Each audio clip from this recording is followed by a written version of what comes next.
I think we have everybody in place now. Welcome and good morning to an oral argument session of 5th District Court of Appeal. I'm Judge Rick Orfinger, and I'm joined on the panel this morning by Judge Jim Edwards, and we welcome Judge Melanie Chase, who's joining us today. This case is, or this broadcast is on YouTube and will be archived on our website if you want to go back and relive this moment. We have a case this morning, R.J. Reynolds versus Brenda Coates as the personal rep of the estate of Lois Stuckey. So we will ask counsel for R.J. Reynolds to proceed. You've got 20 minutes, counsel. Can you both of you see the clock? Yes. I can, thank you. Okay. The clock is set to give you 5 minutes for rebuttal, but if you want something other than that, let us know and we'll try to alert you. 5 minutes works well. Thank you, Your Honor. All right, counsel, you may proceed. Good morning, and may it please the court. Brian Lee on behalf of R.J. Reynolds Tobacco Company. The court should reverse in this products liability case for 3 independent reasons. First, the court should reverse for a new trial or at least remit her because the punitive damages award is excessive in violation of Florida law and due process. Second, the court should order a new trial. The court should reverse for entry of judgment for Reynolds because plaintiff failed to introduce evidence on the key issues of defect and causation. And third, the court should order a new trial because a juror concealed relevant and material information during voir dire. And to begin, the court should order a new trial or at least remit her because the $16 million punitive damages award is impermissibly excessive in this case where the only successful claim was strict liability and the only compensatory damages were $150,000. Counsel, do you concede, at least under federal due process standards, that when you have a modest award of compensatory damages, and I would put this in the category of a modest award, that the 3-to-1 or 4-to-1 ratio has some flexibility in it because of the modest nature of the compensatory award? No, Your Honor, we wouldn't concede that this qualifies as modest under the guidelines ratios. The court has articulated some exceptions. Now, you referred to the 4-to-1 and the 3-to-1 ratio. The guidelines ratios extend to 9-to-1. And so the other factors can tell you where within that range you fall. But the amount of damages themselves, this damages here of $150,000 would not trigger any sort of exception to the guidelines ratios. And the award here is unprecedented. You don't think this is a modest award in a wrongful death case, $150,000 net? I would not call $150,000 a modest award. No, I would say that under the law, as it's been established by the Supreme Court, courts have held cases like awards like $200,000 to be sufficient not to trigger an exception. And in the Justin Combs case we cited, they refer to $600,000 as a lot of money. This is obviously less than that. But to the extent Your Honor is driving at the exceptions to the guidelines ratios, no, this award would not trigger that. The exceptions the Supreme Court has articulated.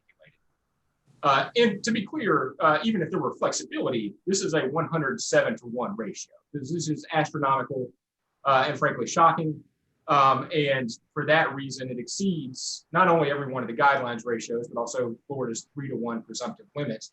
And so it should be remitted or a new trial granted. Now to speak to my friend's arguments to the contrary, first, he argues that we should account for the harm caused by Ms. Stuckey's own comparative fault. And the cases that have considered the issue have rejected that, and that frankly makes sense. We know that comparative fault is about causation. We know that it's about responsibility. And for that reason, it would make no sense. I mean, frankly, fundamentally unfair to allow the imposition of greater punishment based on harm the defendant did not cause. And so it would honestly be a violation of due process to punish the defendant for harm the plaintiff herself caused. And so the ratio here is 107-to-1, even though 53-to-1 itself would be shockingly large and require remitting. Second, there's the issue of the reprehensibility factor. The argument my friend makes that the facts of this case are just so reprehensible that we should throw the guidelines ratios aside and exceed them. there's a few answers to that, one of which is that it's inconsistent with what the Supreme Court has told us. Because the Supreme Court has told us that there are 3 factors, that the guidelines ratios are one of those factors. And so you can't just look to reprehensibility and let that drive the bus. And I think the Oregon Supreme Court got it right in the Goddard case cited in our brief, where they said, look, the guidelines ranges, those are the boundaries. And those other factors, the other things you can consider, those tell you where within the boundaries a case can fall, but they don't let you just exceed the boundaries. Second, even if you look just at the reprehensibility factor, taking the argument on its own terms. Well, let me just ask you about that. I mean, don't you think that the factors under the Florida statute permit one to go outside the 3-to-1? I mean, it creates a presumption, but it's a rebuttable presumption if you can show those factors. Now, I agree, you can't just run off to the races and do any number you want. I mean, that's a different argument. But you don't disagree with the idea that you can go outside the 3-to-1 ratio if you can prove the factors under the statute. Yes, and you're talking about the Florida statute. We don't dispute that's a rebuttable presumption. Certainly, we think it should have an anchoring function. You shouldn't just exceed 3-to-1 presumption by some truly remarkable amount, like 107-1. But we're not just suggesting that that Florida ratio is a hard and fast rule. But looking to the due process ratios, those are the outer limits in quote all but the most extraordinary cases to use the court's own terms. So those lack that sort of inherent flexibility that's built into the Florida statute. And if you were inclined to think that reprehensibility warrants exceeding the guidelines ratios, it wouldn't be the case here, because here we have a situation in which the jury was presented with multiple claims, strict liability, but also negligence and intentional torts, concealment and conspiracy to conceal. And the jury rejected the negligence claim and the intentional tort claim. So we're truly talking just about strict liability as the relevant conduct here. And State Farm, the Supreme Court's decision in State Farm v. Campbell, tells us that punitive damages can only be imposed based on the conduct that harmed the plaintiff and on which liability is based. So here we're talking about a strict liability case, which has to be at the low end of the reprehensibility spectrum. And then if you were inclined to entertain this issue as a matter of fact, there is just the simple fact that as the Eighth Circuit explained in facing a similar smoking and health case in Bernard, that this is not the sort of situation in which reprehensibility would warrant exceeding the guidelines ratios or even going to the top of them, because tobacco companies do not act for the purpose of harming customers. And that, therefore, it's not sufficiently reprehensibility to ignore the guidelines ratios, whatever it might do to adjust within them. And so the unprecedented award should be remitted, or the court should order a new trial to fix this punitive damages award. Second, the court should vacate and remand for entry of judgment in Reynolds' favor because plaintiff failed to introduce evidence on the key issues of defect and causation. Again, the only claim that was successful was the strict liability claim. There's no dispute on the legals. There's no dispute on the legals. You referred to it as a strict liability claim. I thought their specific claim was a design defect, and their argument essentially was the manipulation of the nicotine and the other additives that ensured that after smoking for a while, the smoker would become addicted. Not sure that that's exactly the same as a strict. Design defect is a subspecies of strict liability claim. And so plaintiff did assert a design defect claim. At trial court, it was not about nicotine manipulation and additives. I can speak to those arguments on appeal, but at trial, plaintiff's claim was built from top to bottom on inhalability, which is an inherent feature of cigarettes and therefore not the proper basis for a design defect claim. And plaintiff doesn't dispute that inherent features don't count as design defects. But since Your Honor raised the issues of additives and nicotine manipulation, I can speak to those new theories now. So to the issue of additives, plaintiff's own expert, Dr. Proctor, said additives are not the defect and are not what makes cigarettes unreasonably dangerous. And that is at R18562-63. Plaintiff's addiction. Well, let me ask you to focus specifically on the argument that the flue curing process enhanced inhalability and combined with the nicotine manipulation created the design defect. I mean, that's how I was reading their argument. Am I wrong there? Is that too nuanced? There's two separate defects built in there. One is the inhalability, and one is the nicotine manipulation. To speak to the flue curing, all that is a reference to how tobacco is made inhalable. There was no specific testimony about the Winston and Darrell cigarettes smoked by Ms. Stuckey. It was just that this process has been used to make tobacco inhalable. And plaintiff repeatedly acknowledged at the trial court that that is an inherent feature of cigarettes. And her expert witnesses acknowledged it as well. So to quote the opening, the dangers of the cigarette can be boiled down into one word: inhalation, which makes cigarettes different from pipes, cigars, and other forms of tobacco. And Dr. Proctor testified that inhalability is what makes cigarettes, quote, so dangerous and different, again, from pipes, cigars, and other forms of tobacco. So this is really an attack on cigarettes as a product and a criticism of Reynolds for making them. At a sidebar with the trial court, plaintiff argued the inhalability of a cigarette is not part of the design. Instead, it's the essence of a product, and it's what makes a cigarette as opposed to a cigar or a pipe. And that's at R18104. Then in her closing, plaintiff emphasized to the jury repeatedly with a long extended comparison between cigars and cigarettes. And in doing that, she said that, or he said that cigars are not defective because they're not inhalable. Cigarettes are defective because they are. And that's R19778 to 80, 19797 to 99, and 19897 to 98. And so this is an attack on an inherent feature of cigarettes. It's like criticizing liquor because you can swallow it. That's not a design defect. That's a criticism of the product itself. Another way of saying that is that plaintiff's argument was a criticism of Reynolds for selling cigarettes instead of cigars or pipes. And we don't, plaintiff's own words confirm the point. In rebuttal, on closing, plaintiff told the jury that Reynolds should have sold other tobacco products because cigarettes have the defect of being inhalable, which is, quote, inherent in the product, and said the name of the company is not R.J. Reynolds Cigarette Company, it's R.J. Reynolds Tobacco Company. So that, again, from top to bottom, is an attack on an inherent feature, which is not a design defect as a matter of law. We've spoken briefly about the additives. Just to sum up, plaintiff's own experts confirmed that they did not matter to their opinion and didn't count as a defect. And Your Honor mentioned nicotine manipulation, so I want to circle back to that. Plaintiff does now on appeal point to a few mentions of nicotine manipulation in the trial court record. But plaintiff introduced no evidence about nicotine manipulation in these specific cigarettes smoked by Ms. Stuckey, the Winstons or Darrells, much less evidence that somehow that manipulation made them more addictive than cigarettes inherently are, in a way that caused Ms. Stuckey's injuries. And that's what makes this case different from the Murata case plaintiff cites.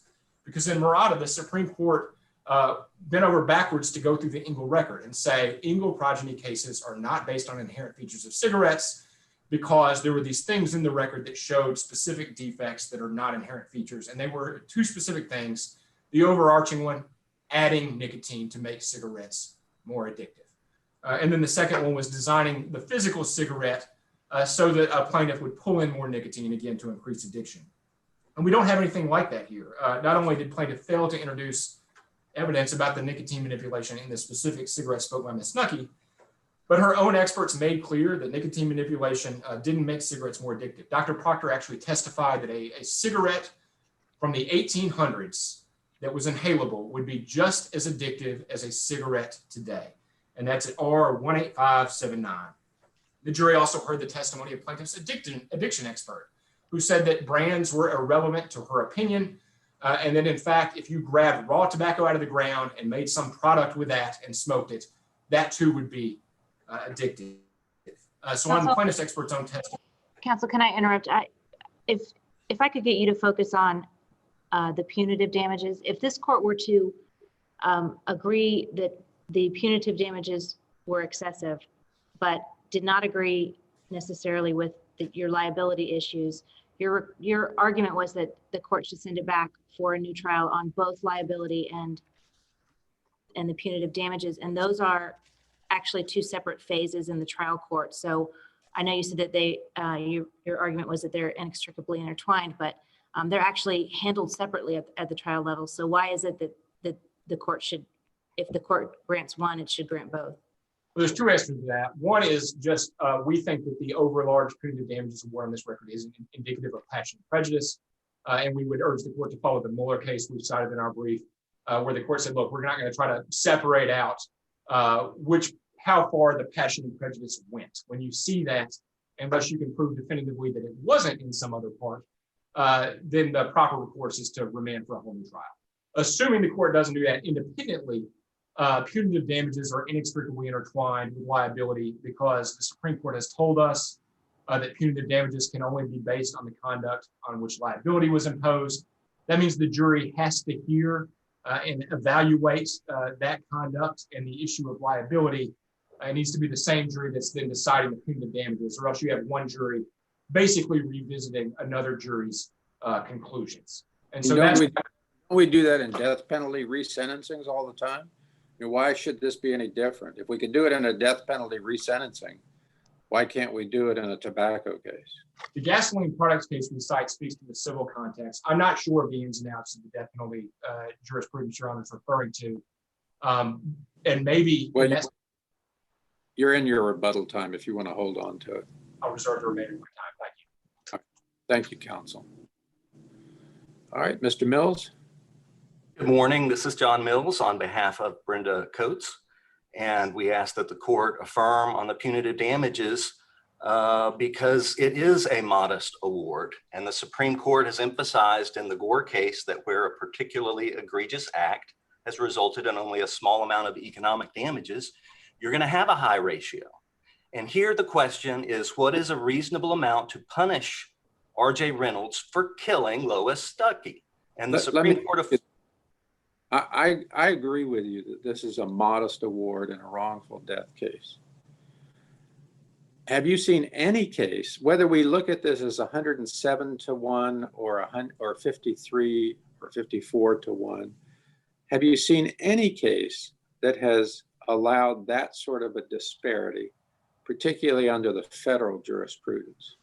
Yes, the U.S. Supreme Court decision and TXO products found that an award that was 500 times the compensatory award was not excessive, because while it ended up only causing that, and that was a commercial case involving leases, and while it only ended up causing relatively small damages to the plaintiff in that case, the Supreme Court said this conduct threatened to cause millions of dollars of damage to this plaintiff and to other people.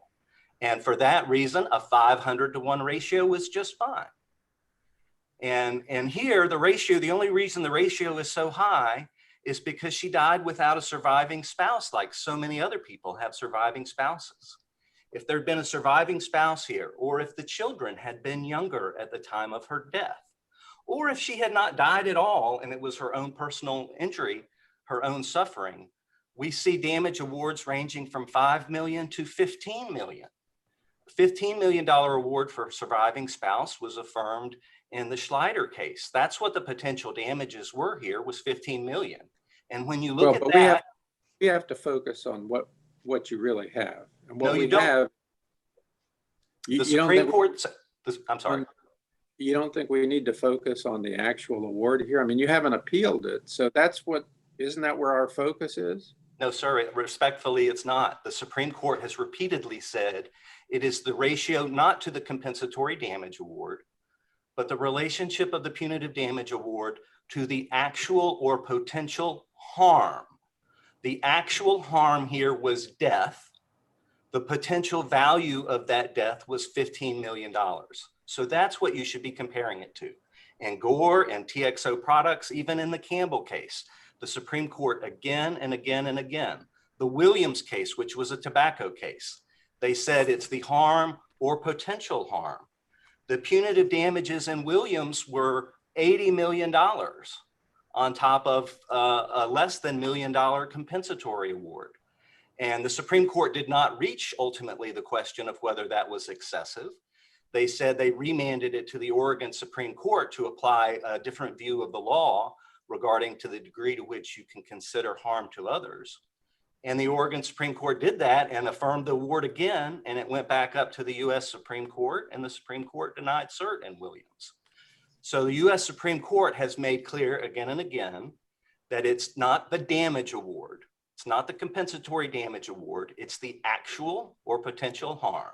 Actual harm is the death of a human being. The Supreme Court of Florida has said $30 million is okay for the death of a human being. And the potential damage award here was up to $15 million, which would be about a 1-to-1 ratio. I don't think you need to get to the remedy here, Judge Chase, for those reasons, but certainly if you disagreed, and we're going to, and let's remember, you know, what we're talking about here. We're talking about the substantive due process clause. Actually, there's no such thing as a substantive due process clause. We're talking about the due process clause of the 14th Amendment that's been interpreted by courts to have a substantive component, and it's been interpreted by courts to have these guideposts that we look at. All this is way beyond the text of the Constitution. And here, where even all those opinions say you're just determining, is it really gross, out of all proportion, to punish somebody $15 million for killing somebody? I think that's been answered.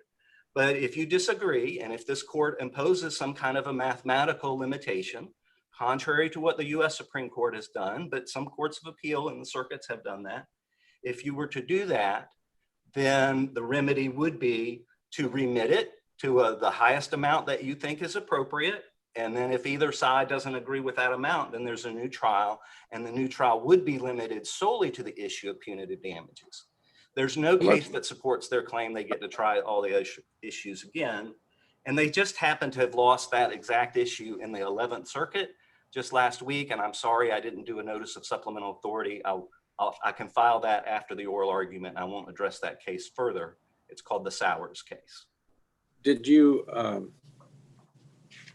is it our job to establish if we think a remitter is appropriate, is it our job to set the number? Isn't that the trial court's job?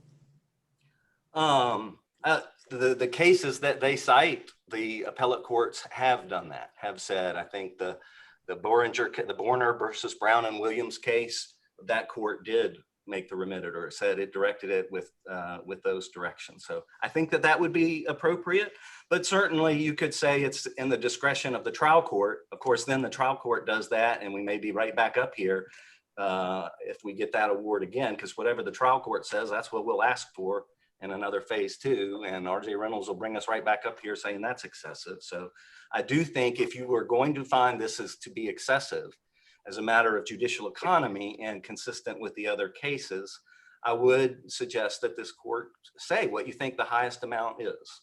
You know, that would narrow the issue for further review if this goes up to the US Supreme Court, because certainly we think that decision would conflict with all of these very clear cases by the US Supreme Court. And so I think that would join the issue sufficiently for that review. If there are no more questions on the punitive damage issue, I'd like to switch to the design defect issue. And here, the Supreme Court of Florida's decision on Murata ends this. It ends this. The holdings, there were 2 holdings in Murata. The first holding is tort claims that are based on all cigarettes. If you had a tort claim for strict liability for all cigarettes, Murata's first holding is that is not preempted. We haven't bothered to talk about the preemption, so that's out. Then their second holding was, but we even don't have to get there in this particular case because that was an Engle case. It was based on nicotine manipulation. In our case, I just don't understand what my brother keeps saying, that this isn't about nicotine manipulation. It absolutely is. You can look at opening statement, closing argument. It's all about how to get the nicotine, the manipulated nicotine, into the brain and how that works. You can look at pages 17,828 to 29 and 17,834 to 41 in the opening are all about addiction from nicotine. And in closing, it's 19,796 to 19,801. And then my brother even referenced an in limine order that limited us to that's the theory. The theory is not, inhalability is not the defect. The defect is manipulating the nicotine. The reason inhalability is also discussed and is an important feature. You can argue as to whether it's a design feature or not. I think for purposes of the motion in limine, trial counsel said that's not a design feature. But whether it's a design feature or not, the relevance of it is that's the mechanism that allows the nicotine to get into your brain. Without the many developments over the years, beginning with adding sugar to cigarettes at the end of the 19th century or beginning of the 20th, to the different chemicals they've added, their goal is to addict. The method of addicting is nicotine. The method of getting the nicotine in is to suppress the gag reflex so that when you puff that cigarette, your body doesn't expel it before it can get into the lungs, and the nicotine can get into your brain, into your lungs, through your bloodstream, to your brain, to the nicotine receptors. Counsel, beyond the opening and closing arguments, didn't plaintiff prove up its case through Dr. Proctor testifying that all cigarettes are engineered to make them addictive? Dr. Werner testified that Sure. Ms. Coates was in fact addicted. And then, not exactly sure how you pronounce it, but Dr. Ruckdeschel testified that her cancer and death were directly caused by the cigarettes. I mean, wasn't that the plaintiff's evidence? It's all cigarettes manufactured by R.J. Reynolds. Absolutely. That's the exact same theory that was in Murata. That is not all cigarettes. The nicotine, the manipulated nicotine, is not an inherent characteristic of cigarettes. It's a manufactured characteristic. A cigarette, if you just look up the definition of a cigarette, it's cut tobacco rolled in paper to smoke. Okay? It's not manipulated nicotine. It is true that this applies to all of their brands of cigarettes, except for maybe Eclipse and Premier. There was testimony about some specific safer cigarettes that aren't at issue in this case. But certainly the Doral and the Winston that she smoked and all of the rest. I mean, that's why we have Engel. Engel was determined on a class basis because this theory is common to all smokers of these defendant cigarettes, whether they smoked one brand or another, whether they were filtered or light or non-filtered or full flavor. All of the brands suffer from the same design defect, which is that they intentionally designed it. This isn't a natural process. They intentionally design it. They take out the nicotine, concentrate it, put it back in, add chemicals so that it binds to the brain. They have a whole manufacturing process. And do every cigarette company do that? I don't know. The major ones, but not all of them. Docil is a cigarette company from Florida. It was not an Engel defendant. I don't know what they do. I suspect they may do the same thing, but that's never been proven to my knowledge. But R.J. Reynolds and Philip Morris and their predecessors, that's been their business model, is to manipulate the nicotine in their cigarettes to ensure that their customer will become addicted and be a lifetime smoker and smoke 2, 3, 4, 5 packs a day for decades and decades, even though they know that's going to cause all kinds of horrible diseases and death. They do it to make a huge profit. They've made billions of dollars. Their net worth is still, after all of this, $23, $24 billion. And the jury has to find a way to send a message because it hasn't gotten through. That's what phase 2 was about. We asked for $10 million and they came back and said, wait, you shouldn't award 10 million. You should award 0. You can do 0 because we're a changed company, or at the most just give them the 50% of comparative fault because we don't do this anymore. We're changed. And they talked about the things that they think make them a better company now. And on rebuttal, look at the rebuttal argument. We say they haven't changed at all. Look at the evidence. Not only are they still using the same defective design in all of their cigarettes, they're making new products that have the same defect, but they're these Vuse vapor cigarettes, and they're marketing them in flavors like bubblegum to children. This is very reprehensible. They are not changed. They continue to do the same thing. How do you send a message to a $24 billion company that you got to quit killing people? Well, you have to award an amount of punitive damages that will make a difference. And this jury chose an amount higher than the plaintiff requested, which is the same thing that happened in Schoaf. The jury in Schoaf awarded far more than the plaintiff asked for in Schoaf. The third DCA based its decision reversing that on that fact, and the Supreme Court said, no, it's perfectly fine for the jury to make that determination and go beyond it. And this is some of the most serious conduct. No, they didn't intend to kill their customers. They would rather their customers live to smoke more cigarettes. but they made billions of dollars knowing that to do that, they had to commit conduct that was going to kill millions and millions of people in the United States, across the world for decades, and they're still doing it. So it's a design defect. It's been recognized by binding Florida Supreme Court case law.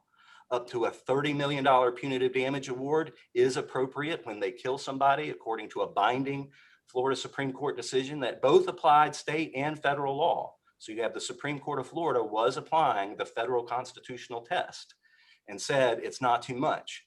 The only distinction between this case and Schoaf is that you have less damages here by the happenstance that they didn't kill her. If she'd still be alive, we'd be talking about the damages for living without a lung and living with lung cancer. And she didn't leave a spouse behind, so we don't have that 15 million. And her children were adults by the time she died, so you don't have a multi-million-dollar award there. Those are hard to get. Odom was, even in Odom, the Supreme Court affirmed a $6 million award to a 42-year-old child. She was 42 years old when she lost her mother. So 6 million is the potential damages for one adult child. If you had 3 adult childs, that would be 18 million, and that's more than we're awarded in punitive damages. As far as the fact that this case, we did not prevail on the fraud claims, that is a distinction from Schoaf, but it is not a distinction as to the relevant conduct. The relevant conduct, including their deceit in hiding this, is absolutely relevant to the products case. Even though we could not meet our burden of proving that this particular smoker would have done something different had they disclosed eventually what they knew, which is why we lost the fraud, we proved defective product.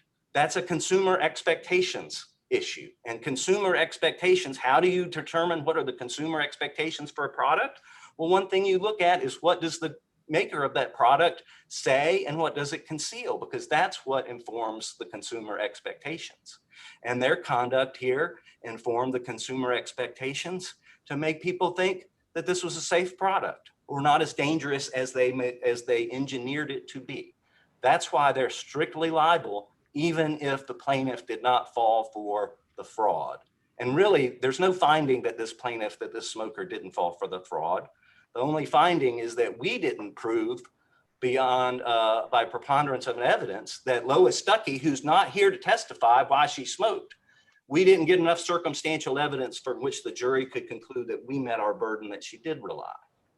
Whether she relied or not, they are strictly liable because of the way they informed consumer expectations on their product. And the punitive damage conduct is the same. And even if you found, well, it's not as reprehensible as in a fraud case, fine. In a fraud case, it's 30 million. Here, we're talking about half that much. So I would say that that reduction should more than account for that distinction. If there aren't any other questions, the juror issue wasn't discussed, so I don't have anything to respond to unless the court has questions on that. We would ask that the court affirm. Thank you, sir.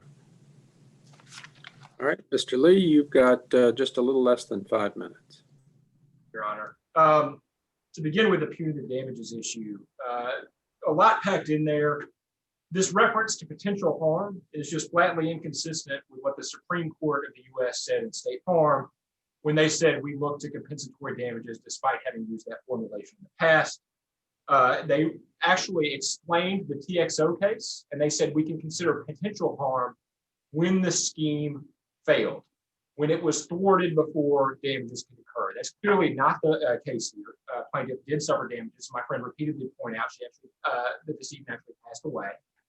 And then in Engle and Shep, the Florida Supreme Court said we look to compensatory damages. I could go down the list. Goddard held the same thing. So that has been and long been the metric. You don't get to just speculate about other plaintiffs. They will have their own cases. And that actually points up the importance of adhering to the guidelines ratios. They serve an anchoring function. They serve a notice providing function. When this much harm is inflicted, we know that damage is in this range. And they stop duplicative awards, because otherwise you end up with this sort of situation where you speculate about other plaintiffs, contrary to the Supreme Court's instruction that punitive damages have to be based on the harm to this plaintiff. So if one purpose of punitive damages is to deter conduct, reprehensible conduct Why shouldn't we look at other punitive damage awards in cigarette cases?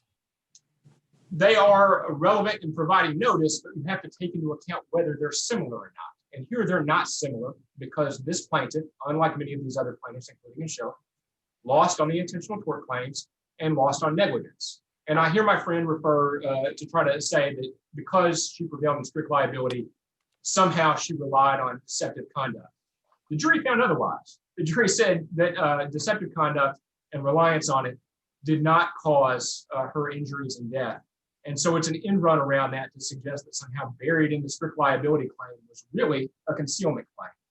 Not only that, the jury rejected a negligence claim, which means they rejected a claim that unreasonable conduct contributed to Miss Stuckey's illness and death.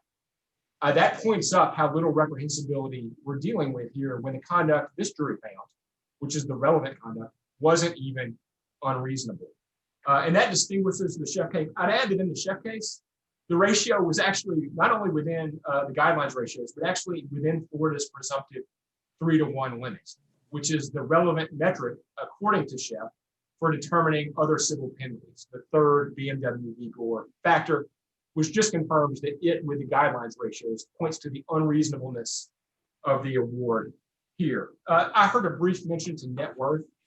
The Supreme Court of the U.S. has been very clear about this, that net worth cannot justify an otherwise unconstitutional punitive damages award. And I would add that all of the cases plaintiffs cited in their brief, when you go and dive into them, just said that we're not going to reverse an award because we think it would bankrupt the defendant. So it's a limit on the award.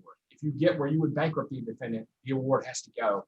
But it's not a basis for increasing an award, and especially not in violation of the constitutional principles. I want to say just a brief word about plaintiff's strict liability claim. I hear now that this was a case about nicotine manipulation. I would strongly urge the court to please read the closing and read the opening, where it was said that the defect can be summed up in one word: inhalation. I mean, it's hard to get more clear than that was the theory of the case and not this new nicotine manipulation theory. I'd also add, again, that Dr. Proctor said the inhalable cigarettes of the 1800s were not any less addictive than the cigarettes of today. So clearly the nicotine manipulation that has occurred, my friend says, since the late 1800s, did not matter on the theory of this case. And finally, to Murata, the court made very clear, my friend's basically asking for issue preclusion. He's saying, well, Murata said this is okay as a defect, and so the defect must be satisfied here. But he's never made the case for that. That wasn't litigated. In the record in this case, we are lacking the sort of specific evidence of specific manipulation that was issued there. We just got broad statements that the industry as a whole or Reynolds manipulated nicotine without a specification of how or whether it was in these cigarettes at all. And for that reason, plaintiff just did not make out her case. Thank you, John. I see I'm out of time. Thank you both. We will conclude this argument. We'll be in recess until our 11 o'clock argument this morning. Thank you both. Have a great day. Thank you.